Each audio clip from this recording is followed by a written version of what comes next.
Audio Jungle.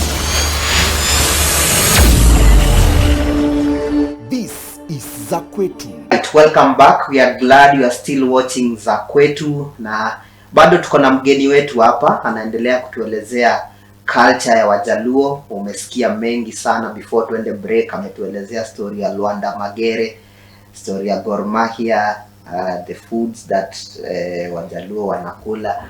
Si samaki tu. Ukisikia Mjaluo usifikirie samaki, hata wao wanakula hizo vyakula zingine. Like mgeni wetu, the sweet potatoes mnaziita aje kwa Kijaluo? Tunaita kwa Kijaluo rabuon. Oh, rabuon. Yeah. Hizo ndio sweet potatoes. Yes. Sawa, though hata nasikianga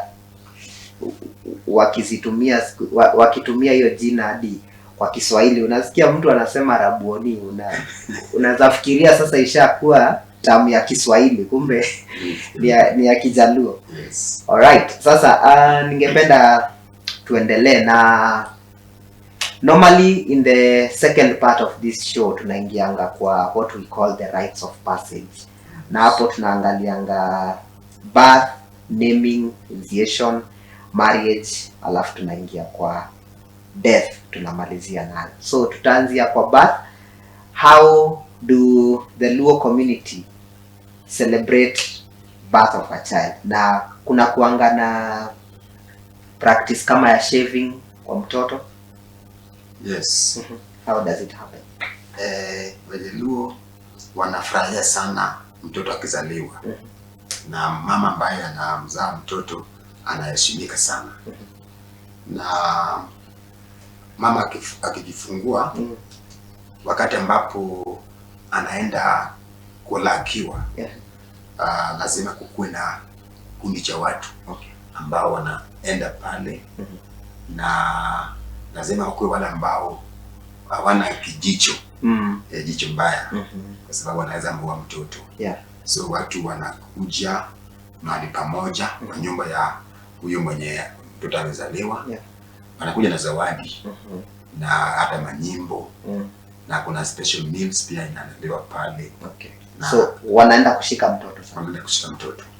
Yes. Okay.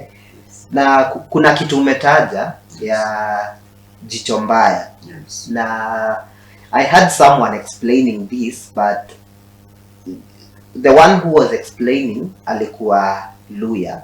Yes. Na alikuwa anasema mtu anaweza angalia mtoto and then huyo mtoto anaanza kupatwa na shida, na ukimpeleka hospitali definitely atakufa. So kwa Wajaluo, if mtoto ameangaliwa na yenye unaita jicho mbaya, mtu anafaa kufanya nini? Walikuwa natafuta huyu mtu ambaye alikuwa anaona kana kwamba ndiye amesababisha hiyo hali.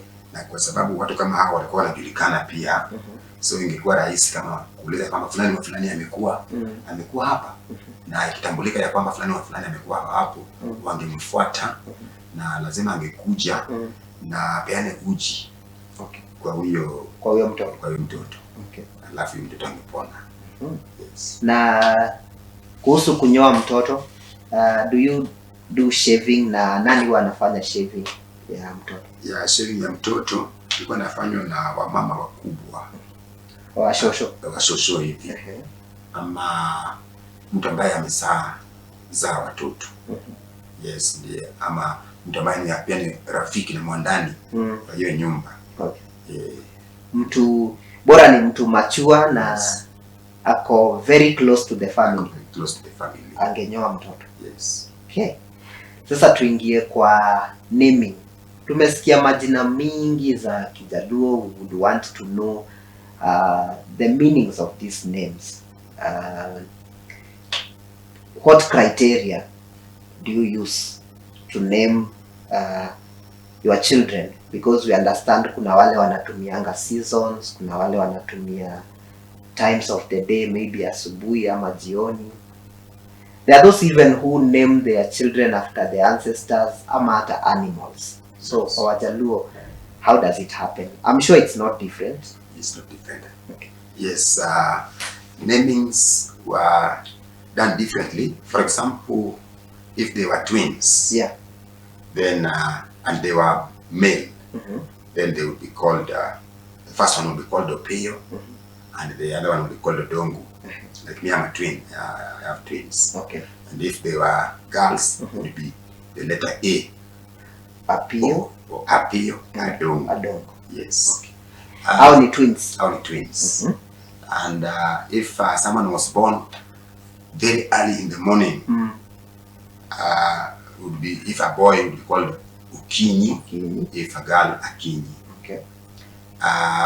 If born in the evening, Udhiambo, Adhiambo. If born at night, Utieno, Atieno. At midnight, Uor, Uor. So Owor ni mwenye amezaliwa midnight. Yes. Okay. Then also some names were coming as a result of that if it's rainy time, Okay. and there are times also of times of drought, Yeah. such names would be found for people like that. And also So kama mwenye amezaliwa in the rainy season. Okoth. Okoth. Akoth. Okoth. Akoth. Yes. Na wa drought. Or drought, Okech, Akech, Okech. Ja. Okech, which means Ja. Oh, njaa. Yes. Okay. Yes. Na Ochieng, Achieng, huyo ni mwenye amezaliwa wakati mgani? Wakati kuna jua nyingi, kuna jua sasa inawaka. Jua kali sana. Yes, yes. Yes. Yeah, now tumeelewa sasa. Apart from that, how about naming from the ancestors? Naming from the ancestors, we really valued our ancestors, ancestral fathers. That is why we would always want our children to take after them. Yeah. Because some of them were mighty people, some were warriors, Yeah. some were great politicians, things like that. So we would take their names directly. But it has only changed for the Christians. Okay.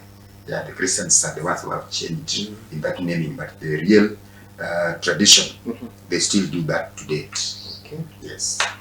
Sawa sawa. Let's get into the other rite of passage that is very important, and this would be seen as the transition from childhood to adulthood. I'm speaking about initiation. Yes. Initiation, we understand kwa Jaluo, was practiced differently. Na unaweza tuambia how they used to do it na if they still do it up to date. Okay. Yes, the Luos did not do circumcision, but the Luos do what is called tooth clipping. Yeah. Removal of 6 front teeth in the lower jaw. Okay. And that one was done for boys and girls of the age of between 13 to 18. Yeah. And it was very uncouth way because the person who was doing it, they would use something like a hoe. So the sharp part of the hoe will be placed in the middle of your tooth like this, and they were not having any pain relieving things like Kama medicine. Yeah. So that the person would at least would not be having that much pain. And the reason why they were doing that was to test for courage and boldness. And it was also to teach someone about persistence and being able to persevere in long suffering. So whoever qualified from that would be respected to be an adult, and would be enjoying all the gifts and rights of adult people. Yeah, no longer is it happening so much, but only in some areas that we still stick so much to the traditions. But it must be, like me, I'm about 45 years. Yeah. I didn't see during my time happening, but I saw it in my uncle's life. Yeah, which means if it ended about 70, 50 years ago. Yes. So tuseme maybe in the 1970s. 1970s. Hapo. Yes, hapo. Oh. Yes. Sawa. Na during the initiation, did you have like ceremonies? Do I understand in other communities they used to have initiation ceremonies? Kwa Wajaluo ilikuwa inafanyika aje wakati watu wameenda kutolewa hizo meno? And did they go in groups ama walikuwa tu wanaenda individual? No, they were also doing ceremonial as a joint ceremony. That there would be drummers, there would be elders, there would be people of different caliber, so as to celebrate these initiates. And it was also being added with food, eating a lot of food during such moments. So kulikuwa na feasting. Yeah, feasting. People were eating, drinking to celebrate. To celebrate, and mostly it was done in an open place. Could be a field, football pitch, something like that.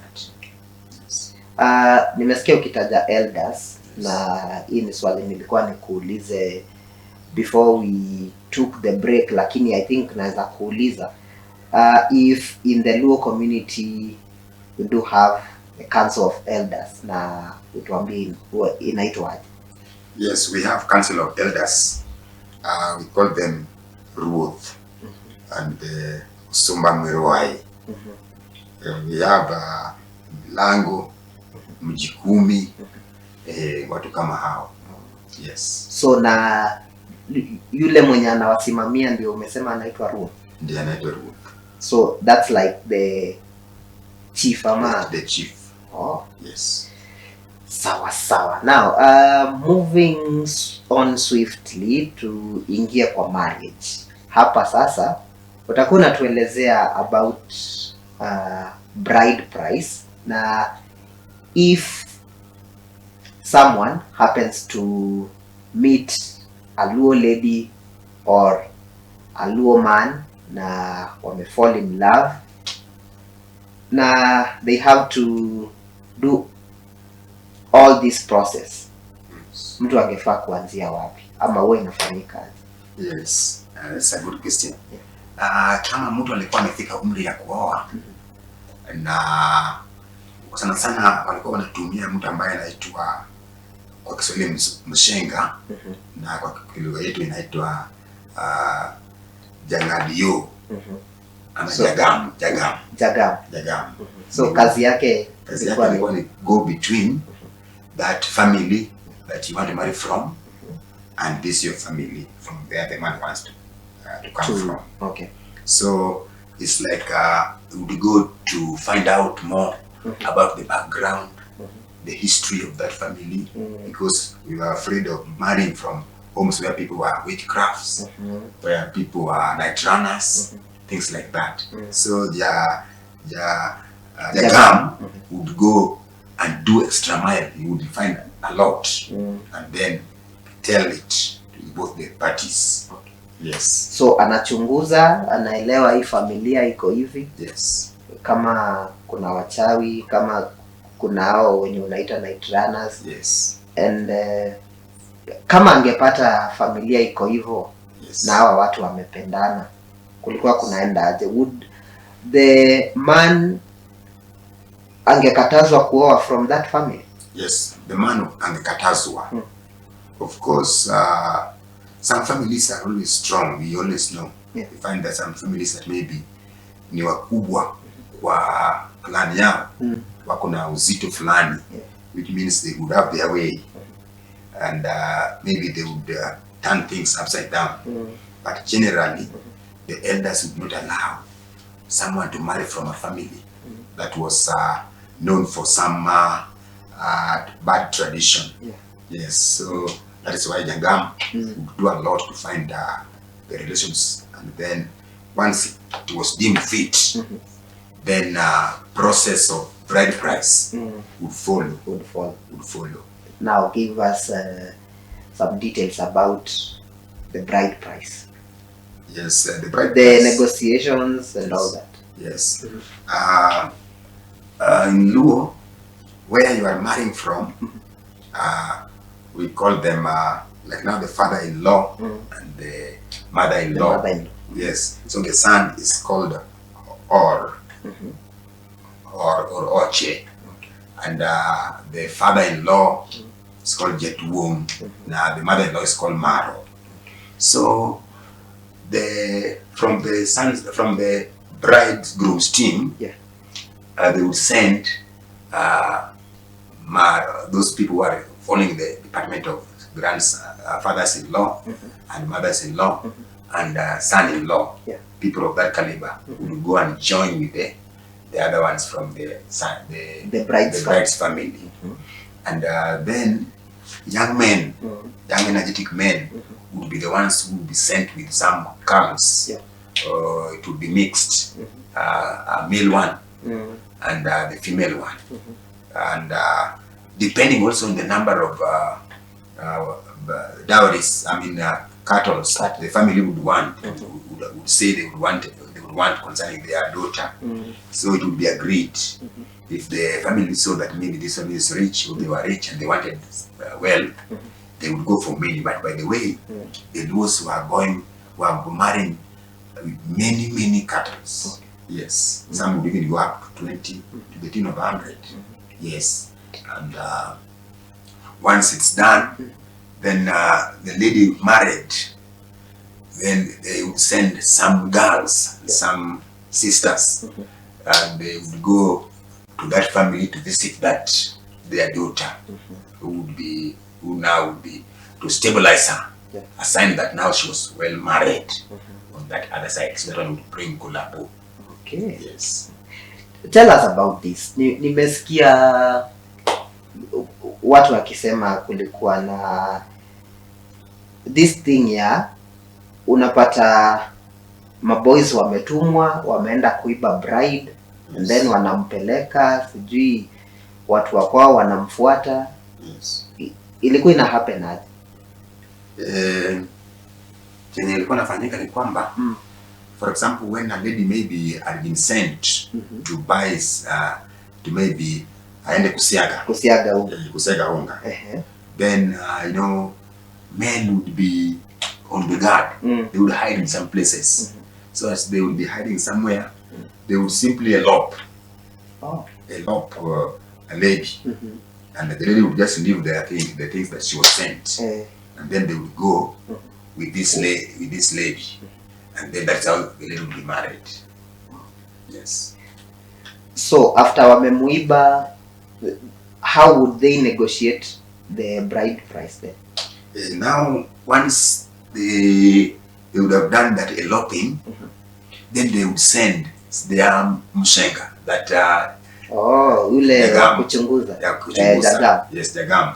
Ili akuja apologize ya kwamba kijana yao wamefanya makosa, wasamehewe, na kwa sababu wamefanya kosa wako na kitu cha kulipa kitu kama fine.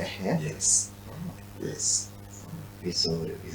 Sasa I understand saa hii tukicompare vile vitu zilikuwa zinaenda hapo kitambo na how it happens to date, kunaweza kuwa na difference kidogo. Maybe unaweza tuambia tofauti iko wapi na bride price ya saa hii? Wazazi wa bridegroom huwa wana discuss aje ama wana negotiate aje hiyo bride price na wazazi wa bride? Na kama unajua Kiafrika tunaamini dowry kulipa huwa haiishi.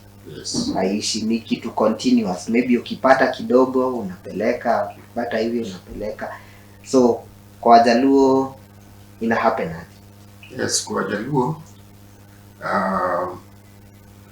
kwa sasa mambo inabadilika kidogo, lakini mbeleni msichana yeye alikuwa anaoleka, kwa hivyo watu wao hawakuwa wanahusika kwa kitu chochote kuhusu bride price.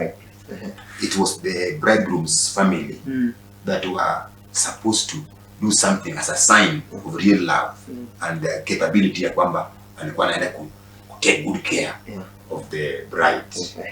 Lakini kwa siku hizi imebadilika kwa sababu ya masomo,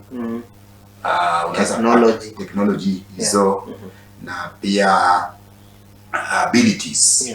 So unapata siku hizi na pia maradhi, magonjwa ambayo yamekuwa mengi. Sasa unaona, sasa mtu anasema afadhali kukuwe na family life, which means even if you are now broke, unaweza changiwa, ama wanaweza kuambia msichana kubali tu kwamba itakuja kulipa baadaye, ama ikienda hivyo hata unaweza go scot free.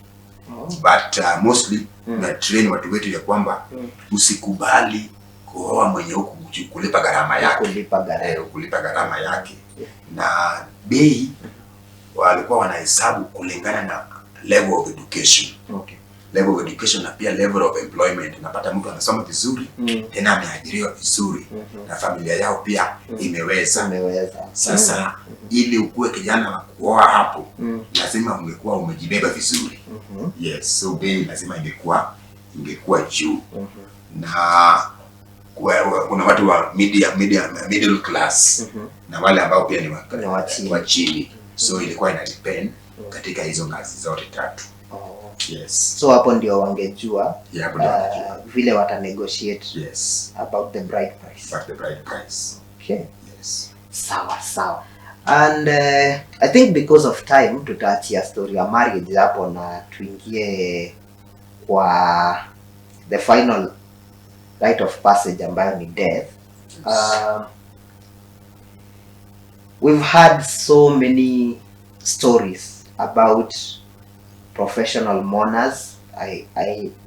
I hope utakuwa unatuambia hiyo, lakini first hebu tuelezee kwa Wajaluo, if someone amekufa, the moment tu amekufa hivi, kitambo nini ilikuwa inafanyika? Because I don't know kama ni ukweli. I would hear that kama mtu amekufa jioni, hangepelekwa mahali popote, angelala hapo na bibi yake ndiye achukuliwe. Sijui, hebu tueleze. Kama mtu amekufa. Kama mtu amekufa, Wajaluo wanaheshimu sana kifo. Na walipenda sana kusherekea kwa sababu ya kifo.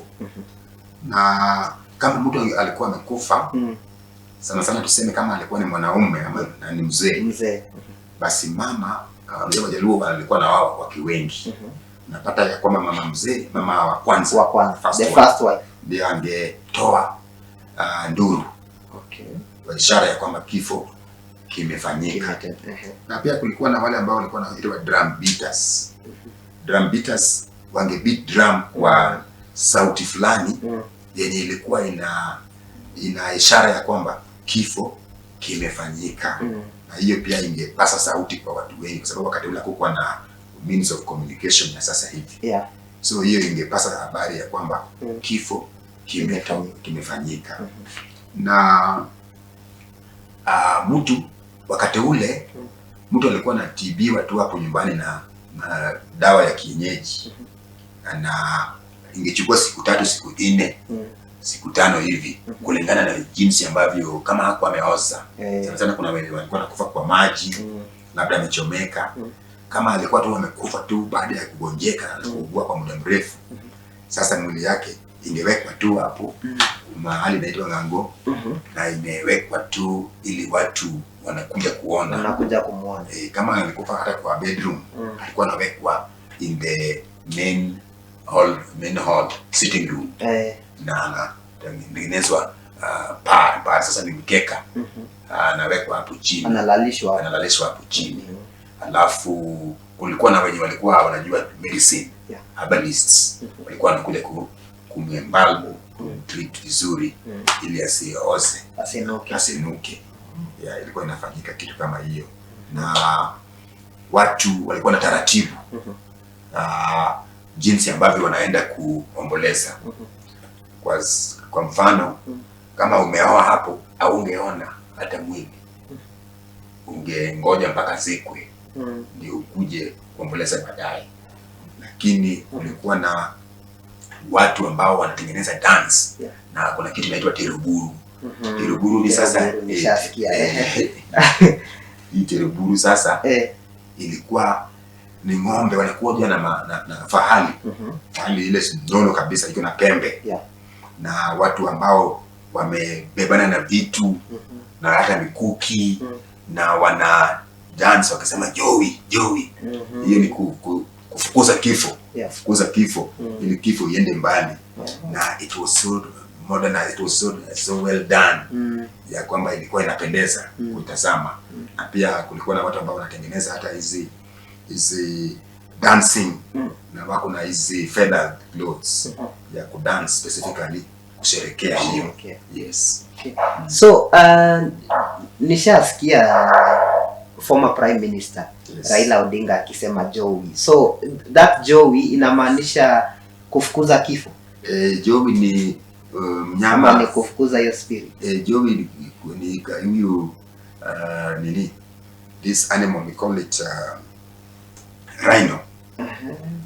Is very brave and it's strong. So when shouting jowi ni ishara ya kufukuza kifo. Yes, kufukuza kifo na inafukuzwa na mjasiri ambaye amebeba mshale na mkuki. Yes. Sawa. Sasa kwa hii point yenye nilikuwa nataka tufike ya mourning. Yes. How does mourning happen in the Luo community? And hii story ya professional mourners, is it true kuna watu wao wanalipwa waende kulia kwa mazishi? Yes, unajua naturally kuna watu watu walikuwa wanaona ili ionyeshe kwamba huyo mwenye amekuwa marehemu alikuwa ameyasidika. Basi heshima inatokea na jinsi ambavyo watu wameomboleza. Hiyo ndio ishara ya kwamba walikuwa na upendo wa karibu. Na kuna watu naturally hawatoi machozi. Ama hata kilio kinaingia kinarudi ndani. Sasa haisikiki. Na kama watu wangekuwa wengi namna hiyo wenye sasa hawana kilio chao ni kana kwamba kimeingia ndani. Sasa hiyo ingeondoa ile heshima yenye huyo mtu alikuwa analisahau. Ndipo sasa watu ambao wanajulikana kujua kuomboleza wenye sasa machozi yao iko nje. Tunasema crocodile tears.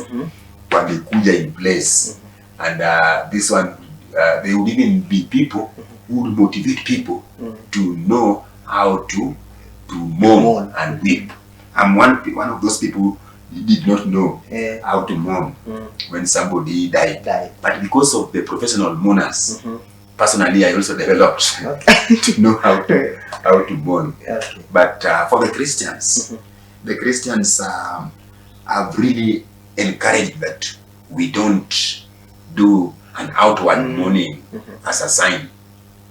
So they encourage that we can encourage people with scriptures, and we encourage them with givings and blessing them more than just outward crying. Yes. Okay. Yes. Sawa. I hope mtazamaji sasa ameget. Isikue mlikuwa tu mnasikia stories kama mimi ati they are professional mourners. Na hadi sahi wako ama because Christianity imejaribu ku discourage. Yes. Bado wako ama bado wako kwa sababu hiyo kitu ndio nimeona ni kama ni juo fulani. Juo ni kama ni roho ka spirit. Ka spirit. It's a spirit that is happening. I've never seen any single death yenye watu wamenyamaza ati sasa wametulia hata kama wamehubiriwa kiasi gani, hata kama madhehebu wangapi wameungana pamoja, bado utapata tu wale ambao naturally they love that professional mourning. They will join in that. Yes. Swali ya mwisho tukimalizia, nataka utuelezee vile huwa inafanyika siku hizi. Tuseme mtu amekufia town mahali alikuwa anafanya kazi na amesafirishwa sasa kwenda kuzikwa kwa homestead yake huko mashinani. So the moment gari yenye imebeba mwili imefika, nini huwa ina happen hadi wakati atazikwa? Yes. the moment gari lenye limebeba maiti imefika nyumbani, kuna mbinu tofauti ya kuingia kwa bomba. Kama ni mzee walikuwa wana cross fence, part of the fence a bit inatolewa ndio wamuingize kupitia hapo.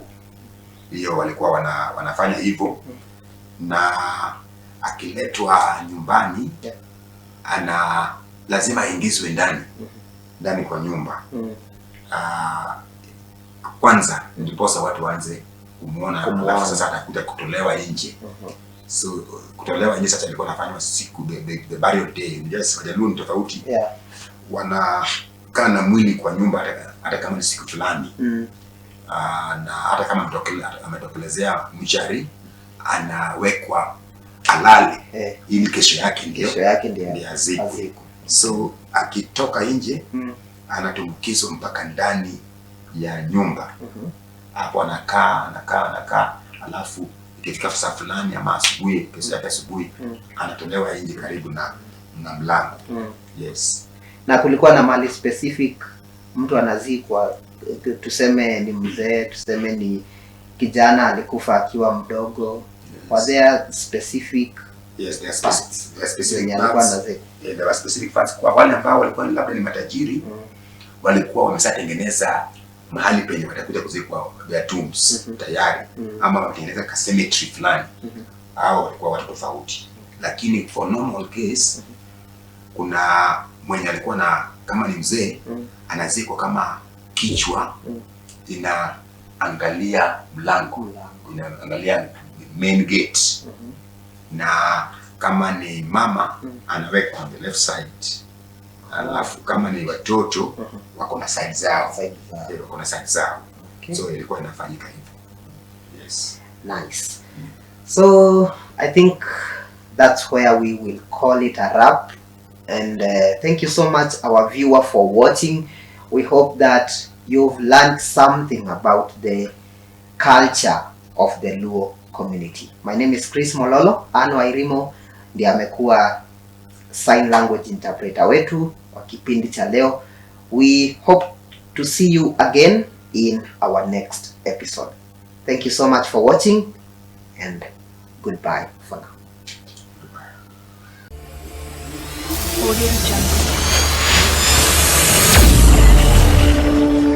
This is Zaqwetu.